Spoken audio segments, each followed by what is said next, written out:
ሰላምና ጸጋ ይብዛላችሁ የተወደዳችሁ ቅዱሳን እንዲሁም ደግሞ በዓለም ዙሪያ ያላችሁ እግዚአብሔር ፍጥረት ይሆናችሁ ሁላችሁም ሰላማችሁ የበዛ ይሁን። እኔ ወንድማችሁ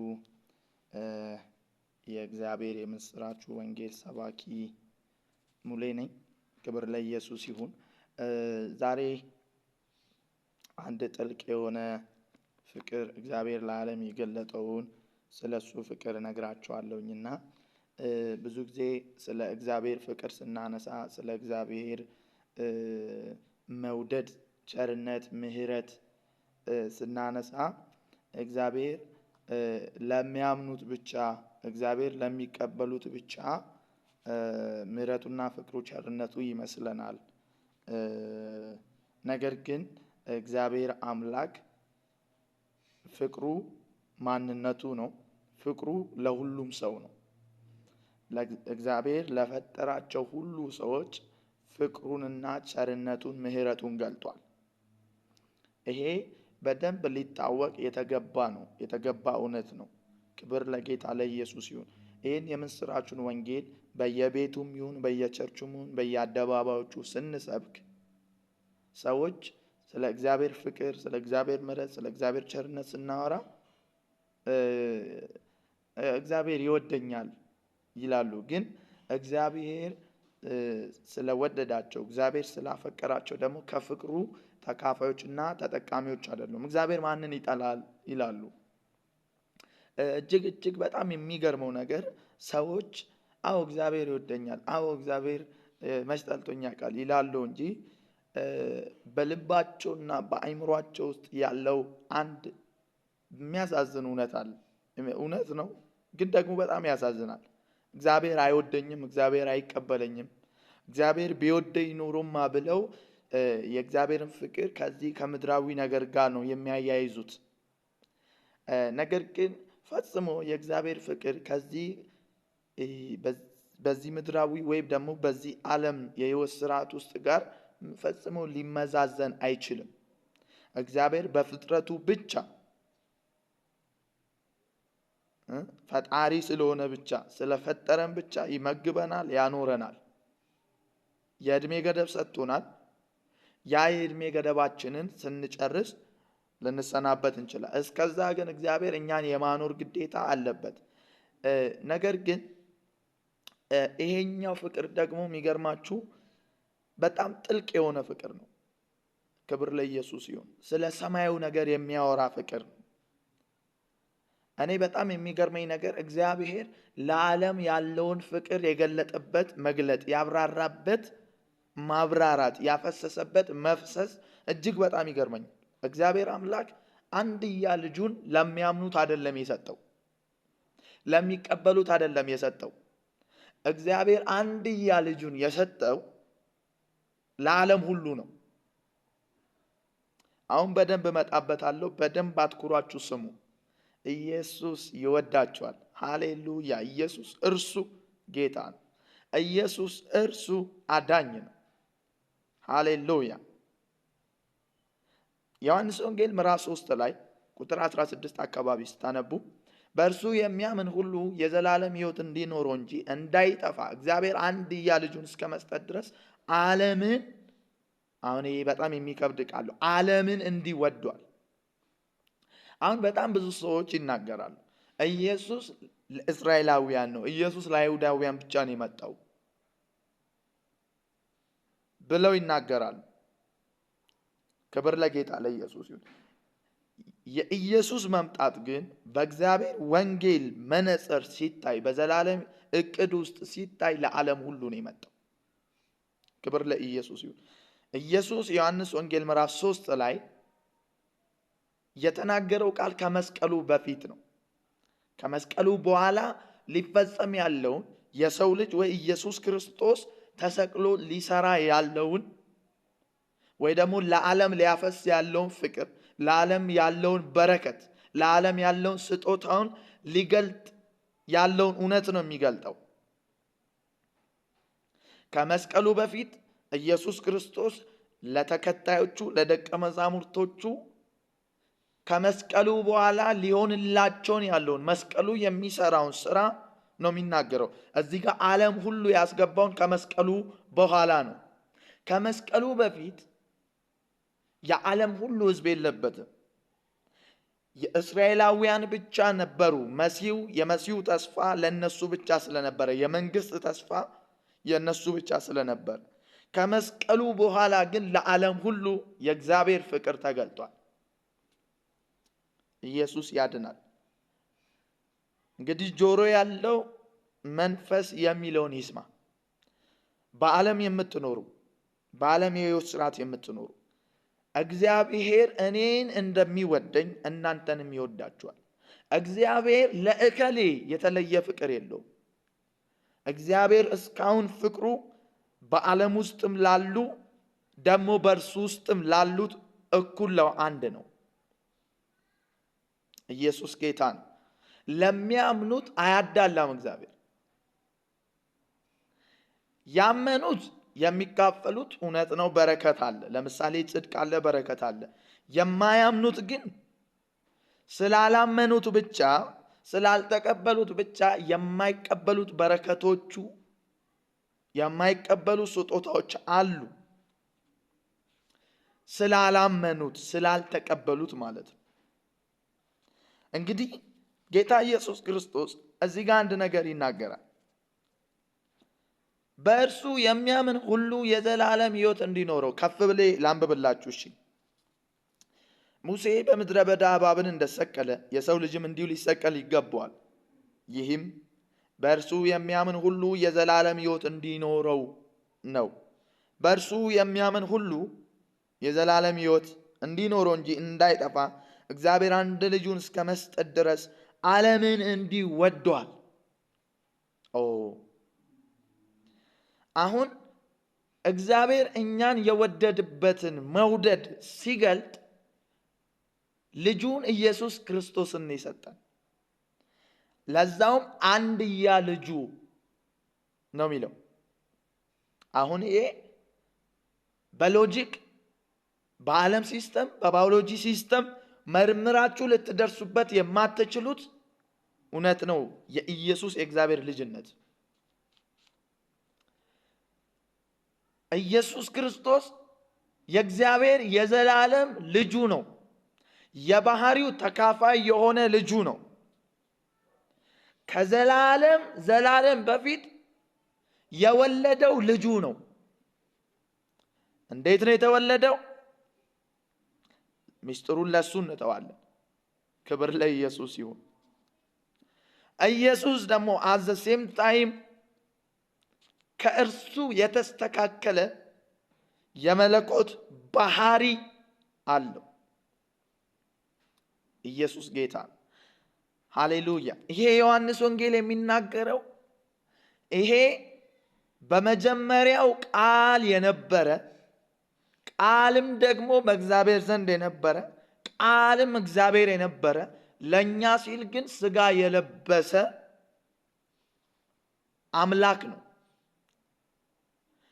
አሁን ስለኛ ብሎ ስጋን የለበሰ ይሁን እንጂ ስጋን ለብሶ ይምጣ እንጂ የሰውን ዘር ይካፈል እንጂ ማለትም ሰው ይሁን እንጂ ኢየሱስ ክርስቶስ እግዚአብሔር ነው።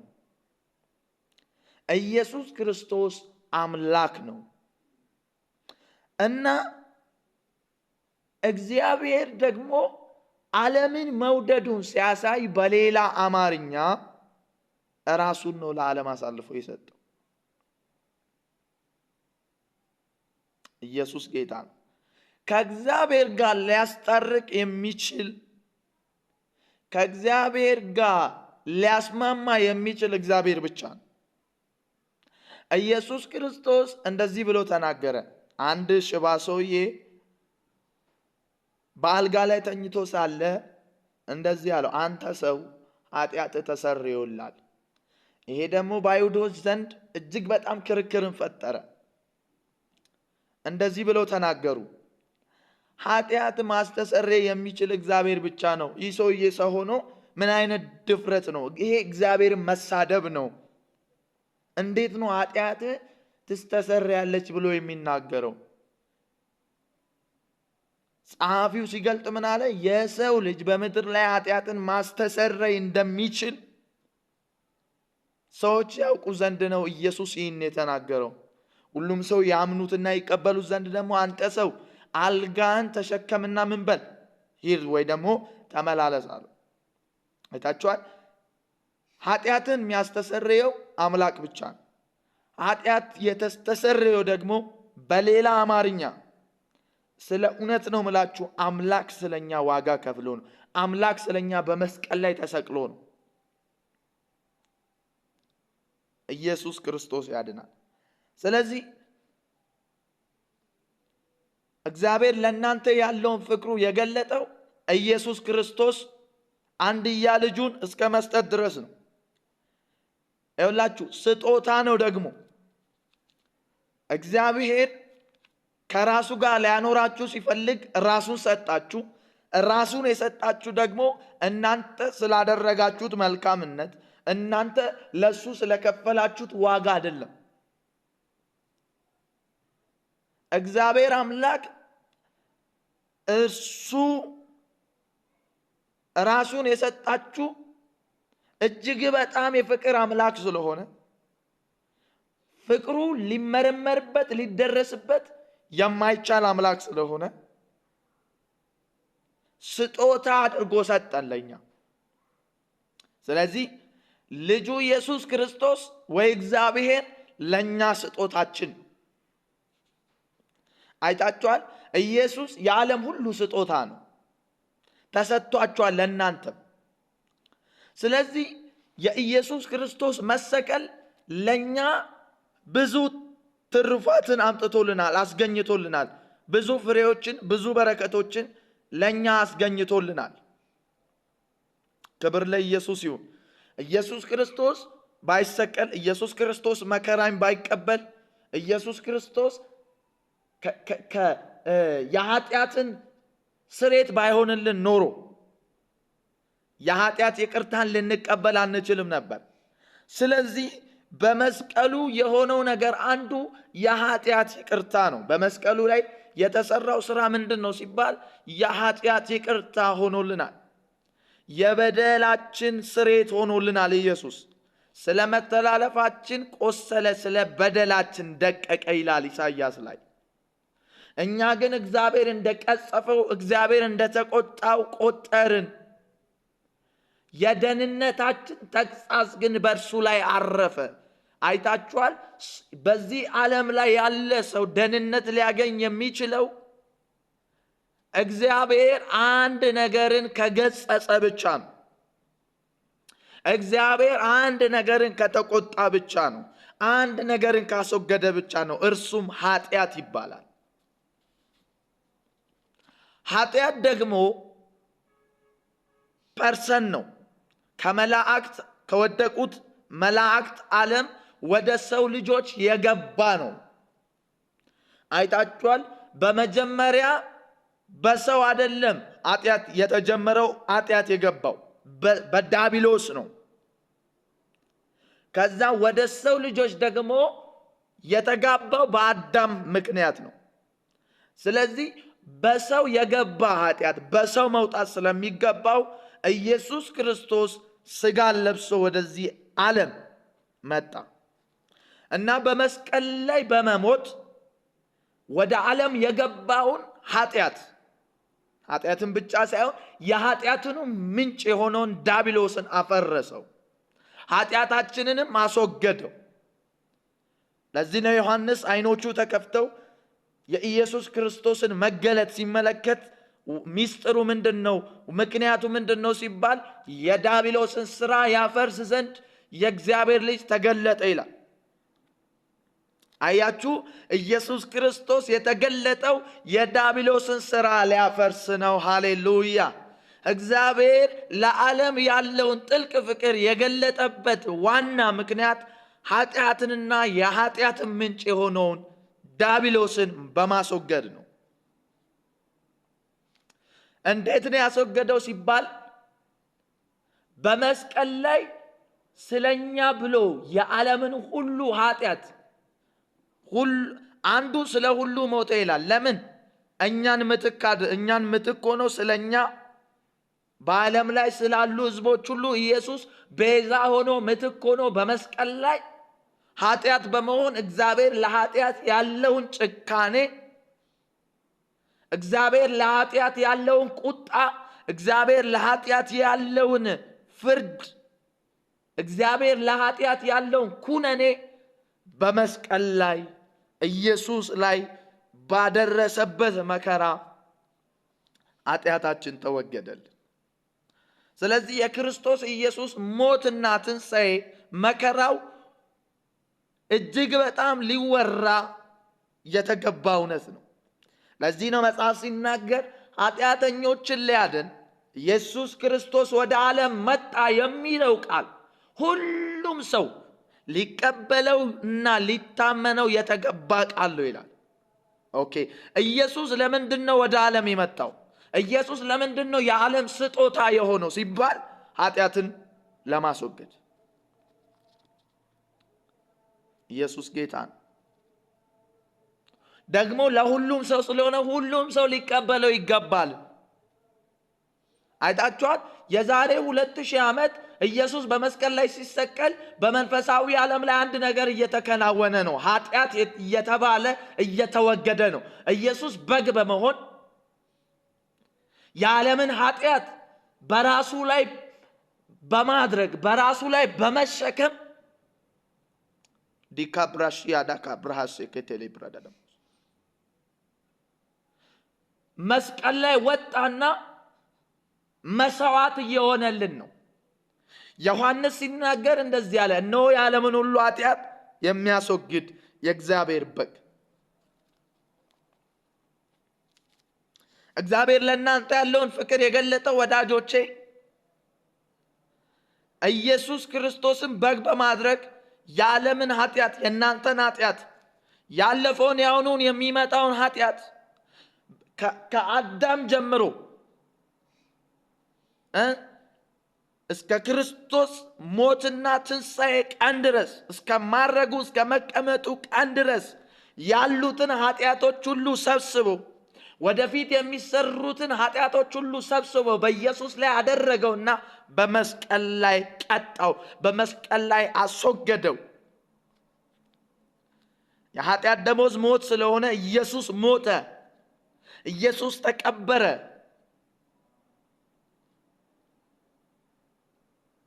ስለዚህ ሁሉም ሰው ሊቀበለው የተገባ እውነት ነው። ሁሉም ሰው ሊታመነው ሊያምነው የተገባ እውነት ነው። ኃጢአተኞችን ሊያድን ነው። ኢየሱስ ያድናል። ስለዚህ የዓለም ስጦታ ነው ኢየሱስ። ለምን? ኃጢአት ሊያስወግድ፣ ዲያብሎስንና ስራውን ምን ሊያፈርስ። ዲያብሎስንም በምን ላይ ቀጣ? አሸነፈው።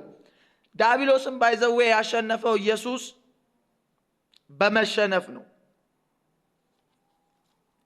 ኢየሱስ ጌታን ኢየሱስ ምንም በማድረግ አይደለም። ዲያብሎስ ኢየሱስን እንደፈለገ ሲያደርገው ዝም ነው ያለው፣ ምንም አልተናገረም። በዝምታ ውስጥ ግን እያፈረሰ ነበር። በዝምታ ውስጥ ግን ድል እየነሳ ነበር፣ ድል እያደረገ ነበር። እሱም ብቻ አይደለም፣ ሕግንም እየፈጸመ ነበር። ከኃጢአት ባርነት፣ ከበሽታ ባርነት፣ ከፍርሃት ባርነት እኛን እየዋጀን፣ እኛን ነፃ እያወጣን፣ እኛን የእግዚአብሔር ልጆች፣ እኛን ቅዱሳን፣ እኛን ወንድሞቹ እያደረገን ነበር። ስለዚህ ኢየሱስ ክርስቶስ የዓለም ስጦታ የሆነው ለዓለም ሁሉ ነው። ኢየሱስ ጌታ ነው። ለሚያምኑት ለሚቀበሉት ደግሞ የዘላለም ሕይወታቸውን። ሃሌሉያ። ኢየሱስን ለሚቀበል ክርስቶስ የእግዚአብሔር ልጅ መሆኑን ለምታምኑ አንድ ነገር እጽፍላችኋለሁ፣ የዘላለም ሕይወት አላችሁ ይላል መጽሐፍ ቅዱስ። ለዚህ ነው ወልድ ያለው ሕይወት አለው የሚለው መጽሐፍ ቅዱስ። የእግዚአብሔር ሕይወት የተገለጠው በወልድ ውስጥ ነው። ወልድ የሌለው ሰው የእግዚአብሔር ሕይወትን ሊካፈል አይችልም። ብዙዎቻችን ሕይወት እንፈልጋለን፣ መዳን እንፈልጋለን፣ ጽድቅ እንፈልጋለን፣ ቅድስና እንፈልጋለን። የእግዚአብሔርን ልጅ ግን ማመን አንፈልግም። የእግዚአብሔር ልጅ ግን መቀበል አንፈልግም። እንደ እግዚአብሔር የሚወዳችሁ የለም። ኃጢአታችሁ ሁሉ ተወግዶላችኋል። እግዚአብሔር እናንተ ላይ የሚቆጥረው ኃጢአት፣ እናንተ ላይ የሚቆጥረው በደል የለው። ግን እስቲ ዓለምን ላሳያችሁ። እንኳን ኢየሱስ ሞቶ ተቀብሮ ኃጢአት ተወግዶ አይደለም፣ ኢየሱስ ሳይሞት በፊት ዓለም ለእግዚአብሔር ያላት እይታ፣ ዓለም ለእግዚአብሔር ያላት ቦታ እንደውም ዓለም ምንድን ነው የምትለው ስለ ኢየሱስ?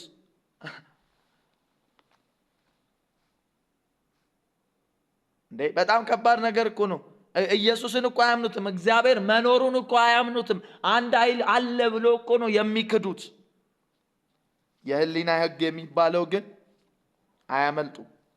አያመልጡትም።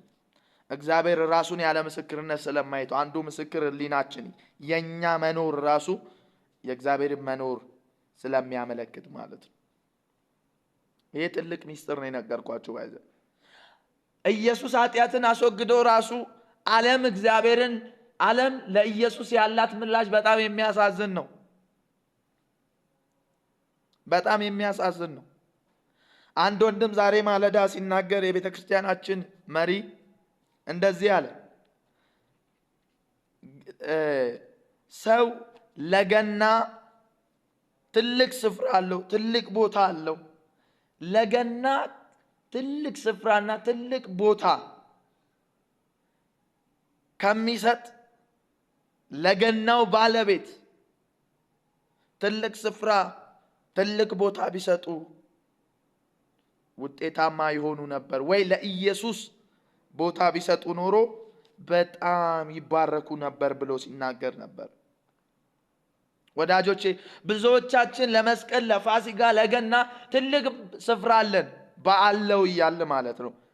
ግን እስቲ ለገናው ባለቤት በገና ቀን ለተወለደልን ለኢየሱስ ክርስቶስን ብንቀበለው፣ ብናምነው፣ እንደው ስራውን ሰርቷል፣ እንደው ስራውን ጨርሶታል፣ እንደው ኃጢአት ተወግዷል፣ የምስራች ብሎ ወደ ሲኦል ሄዶ በሲኦል የመጀመሪያው ሰባኪ ኢየሱስ ራሱ ነው። በሲኦል ያሉትን የታሰሩትን ነፍሳቶችን የምስራች ብሎ ወንጌልን ሰብኮላቸው ከሲኦል ይዟቸው ወጣ ኢየሱስ። ስለነሱ የሚገባውን ቅጣት ተቀጥቶ ስለነሱ የሚገባውን የእግዚአብሔርን ቁጣ ተቀብሎ ኢየሱስ ሲኦል ወይ ገሃነም የሚባለውንም አይቶታል። በሞተ ጊዜ ወደ ሲኦል ሄዷል። ወደ ታች ወደ ጥልቅ ወርዷል። ወደ ገሃነም ወርዶ በ3 ቀን ውስጥ ስቃዩን መከራውን አይቶታል። ያን ሁሉ ስላየ ወንጌልን ሰበከላቸው። ከዚህ መውጣት የምትችሉት እኔ ስታምኑ ነው፣ እኔ ስትቀበሉ ነው። ምክንያቱም በብሉይ ኪዳን ውስጥ ስለሱ እያወሩ እርሱም በሩቅ አይተው አምነውታል። ያ እነሱ ደግሞ ሙሉ የሚሆኑት እሱ መጥቶ ስራውን ሲሰራ ነው። እሱ ስራውን ሰርቶ ደግሞ ሰበከላቸው። እዛው የሄደው እሱ ብቻ ስለሆነ ማለት ነው። እኛ ካሁን በኋላ መሄድ አንችልም። ብንሄድ እንኳን አንሄድም እንጂ ብንሄድ እንኳን ሲኦል ራሱ እኛን አይቀበልን። ምክንያቱም መታወቂያችን ተቀይሯል። ሃሌሉያ! ስማችን ተቀይሯል። ስማችን በሞት መዝገብ ላይ ሳይሆን በሕይወት መዝገብ ላይ በኢየሱስ ደም ተጽፏል። ስለዚህ የዘላለም ሕይወት አላቸው። እርሱን የሚያምን እርሱን የሚቀበል የእግዚአብሔር ፍቅርን ተመልከቱ። ለዓለም ያለው እንዳይጠፉ ነው ይላል። ኢየሱስ እግዚአብሔር ራሱን አሳልፎ ለኛ የሰጠው ለምንድን ነው ሲባል እኛ እንዳንጠፋ ነው። እኛ እንዳንጠፋ ነው። የኃጢአት ደሞዝ ሞት ስለሆነ ኢየሱስ ሞታችንን ሞቶ እንዳንጠፋ ጭምር። በዚህ ስጋ ኤግዛክትሊ እንሞታለን። ይሄ ስጋ ቢሞትም ግን አረ ሃሌሉያ፣ በትንሣኤ አካል ግን አንድ ቀን እንነሳለን። እሱም በክርስቶስ ኢየሱስ ከሞት መነሳት የትንሣኤ አካል ሕያው ሆኖልናል። በእርሱ የተስፋው ቃል አዎንና አሜን ሆኗል። እግዚአብሔር ለዓለም ያለው ፍቅር ይሄ ነው።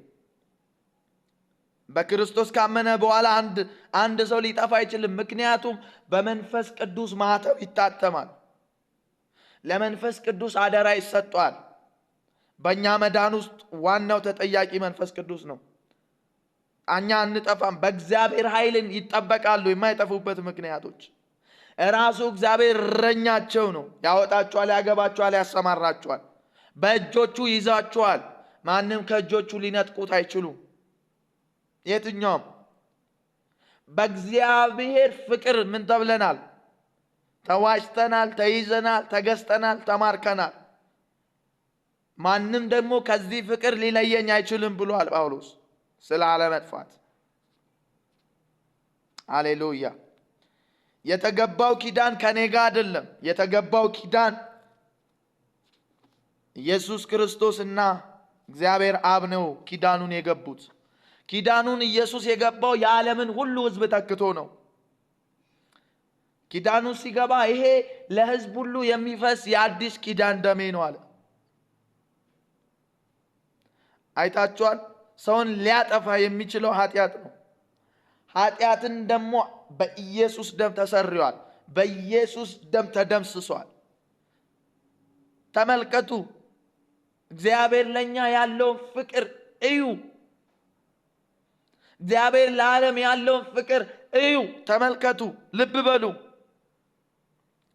እንደ እግዚአብሔር የሚወዳችሁ የለም። ራሱን አሳልፎ ሰጣችሁ። ከዚህ የሚበልጥ ፍቅር የለም ማለት። ሃሌሉያ። ቤተ መቅደስ አደረገን፣ መኖሪያ አደረገን፣ መንፈሳችንን ጻድቅ አደረገን። ሃሌሉያ፣ ሃሌሉያ፣ ሃሌሉያ። በዘላለም መንፈስ አተመን። በዘላለም የሕይወት መዝገብ ላይ ድጋሜ ላንሰረስ ኢየሱስ ያድናል። ተጻፍን፣ አካሉ ሆንን። እሱ የኛ ራስ፣ እኛ የሱ አካል አንድ ሆንን። የዘላለም ሕይወትን እናወራላችኋለን አለ ጳውሎስ ዮሐንስ። ለምንድን ነው የዘላለም ሕይወት የምታወራለን? ከጌታ ከኢየሱስ ጋር ህብረት እንዲኖራችሁ ነው አለ። አየ የዘላለም የሕይወት ዋስትና አለመጥፋት ዋስትና ከኢየሱስ ጋር ያለ አንድነት፣ ከኢየሱስ ጋር ያለ ህብረት ነው። እና የሰው ልጅ የተሰቀለበት ምክንያት ዓለምን ሁሉ ለማዳን። ሃሌሉያ፣ ሃሌሉያ። እግዚአብሔር በክርስቶስ ራሱን ያስታርቅ ነበር። ከራሱ ጋር ራሱን ያስታርቅ ነበር። ራሱን ከእግዚአብሔር ጋር ለዘላለም ታርቀናል።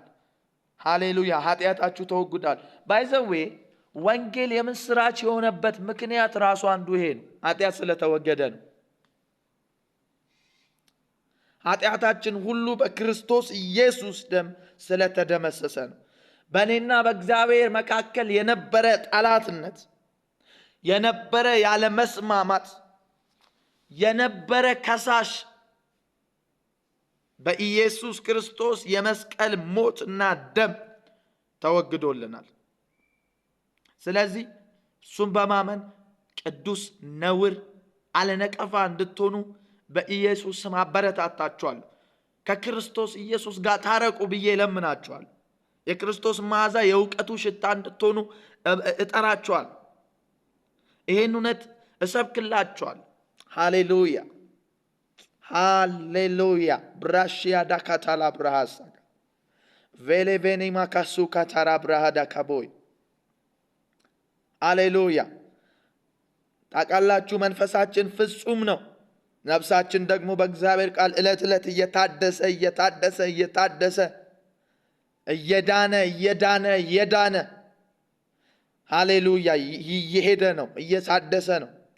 ስጋችንም ደግሞ ኢየሱስ ክርስቶስ በሚመጣበት ጊዜ የስጋን ቤዛነትን ይሰጠናል፣ የትንሣኤ አካልን ይሰጠናል። ሰው ለዚህ ነው በድካማችን ልንጠፋ የማንችለው። በስጋው ድካም አንድ ሰው ሊጠፋ አይችልም። ሃሌሉያ። የስጋችንንም ቤዛነት ኢየሱስ በሚመጣ ጊዜ ለዚህ እኮ ነው ሊያድናቸው ለሚጠባበቁት አሁንም እኮ ነው የሚለው በእግዚአብሔር ፊት ይታይላቸዋል። አይገርምም? ኢየሱስ አሁን በእግዚአብሔር ፊት ይታይልናል። ሃሌሉያ ሃሌሉያ። ደግሞ እየጠበቅ ነው። ለምንድን ነው የምንጠብቀው? የስጋ ቤዛነትን ሊሰጠን። ምንድን ነው የስጋ ቤዛነት? የትንሣኤ አካል። አየ የአዲስ ኪዳን አገልግሎት የኩነኔ አገልግሎት የመውቀስ አገልግሎት ነው ብዬ ስል በስጋ ድካም ወይ ደግሞ በምትሰራቸው በምትደክምበት ኃጢአቶች መንፈስ ቅዱስ ይመክራል። መንፈስ ቅዱስ ያግዛል እንድትመለስ። ለኃጢአት አያበረታታም። ኢየሱስ ጌታ ነው። በኃጢአት ላይ እንድትነግስ ጽድቅንና ጸጋን ያፈስልሃል እንጂ ለኃጢአት በርታ ጎሽ ጥሩ ነው አይልም። ያዝናል መንፈስ ቅዱስ። ነገር ግን ይሄ ፍጹም ስላልሆነ ወይ ደግሞ ይሄ መቅደስ ተሰርቶ ስላላለቀ ይሄ መቅደስ ፍጹም መቅደስ ስላልሆነ አንድ ዘላለማዊ መቅደስ ከሰማይ እየጠበቅን ነው። እርሱም የትንሣኤ አካል፣ የከበረ አካል። እርሱም ደግሞ ሕያው ሆኗል። ኢየሱስ ክርስቶስ በሞቱና በትንሣኤው አዎንና አሜን በማለት የተስፋውን ቃል የትንሣኤውን አካል ምን ብሎታል? ፈጽሞልናል። ስለሆነ አሁን ከዚህ ከምድራዊ ድንኳን ወጥተን እንሄዳለን አለ። ከሰማይ አንድ አዲስ ቤት፣ አንድ አዲስ ድንኳን እንጠብቃለን እንደ ተስፋ ቃሉ አለ ጳውሎስ ቆሮንቶስ 5 ላይ። ሃሌሉያ።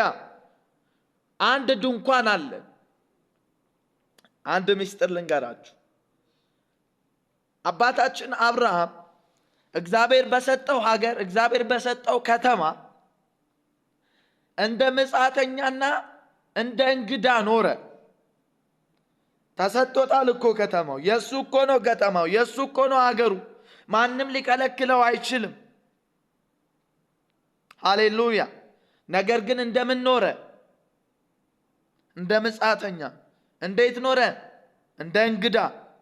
ምክንያቱም የእግዚአብሔርን ከተማ ከሩቅ ስለተመለከተ፣ ከሩቅ አይቶ ስለተሳለመ። አረ ሃሌሉያ፣ አረ ሃሌሉያ።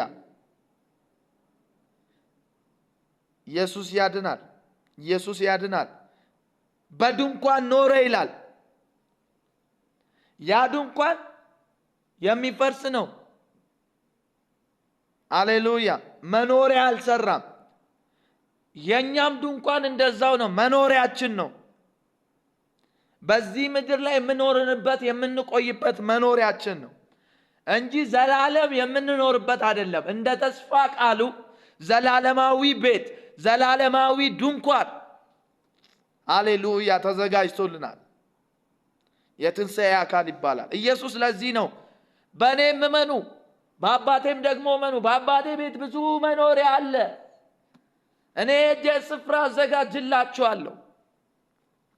ቤት ሲባል የሆነ በወርቅ በምናምን የተሰራ አይደለም። መጽሐፍ ቅዱስ ሲናገር ዓይን ያላየው ጆሮ ያልሰማው በሰው እጅ ያልተሰራ እግዚአብሔር ግን ለሚወዱት ያዘጋጀው ሃሌሉያ ዘላለማዊ ቤት አለ። ኢየሱስ ሄዶ ስፍራ የሚያዘጋጀው በደሙ አማካኝነት የኃጢአት ይቅርታ፣ ዘላለማዊ ቤት የሆነ የትንሣኤ አካል፣ ከዚህ በፊት ማንም ያልለበሰው ዘላለማዊ መቅደስ፣ ዘላለማዊ ድንኳን፣ ዘላለማዊ መኖሪያ። ሃሌሉያ። ይህ የእግዚአብሔር ፍቅር ነው። ይህ ለዓለም ሁሉ የተሰጠ ስጦታ ነው ኢየሱስ። ሃሌሉያ። እባካችሁን ኢየሱስን እመኑ፣ በእኔም እመኑአል፣ በአባቴም ደግሞ እመኑ። እመኑ። ስራውን ሰርቶላችኋል። እግዚአብሔር ፍቅሩን ገልጦላችኋል። እግዚአብሔር ከቶ አያፍርባችሁም። እናንተም ከቶ በእግዚአብሔር አታፍሩ። እሱ ታማኝ ነው። ኢየሱስ ይወዳችኋል። ኢየሱስ ለዓለም አትረፍርፎ የገለጠው ጥልቅ ፍቅር ይህ ነው። ተባርካችሁ።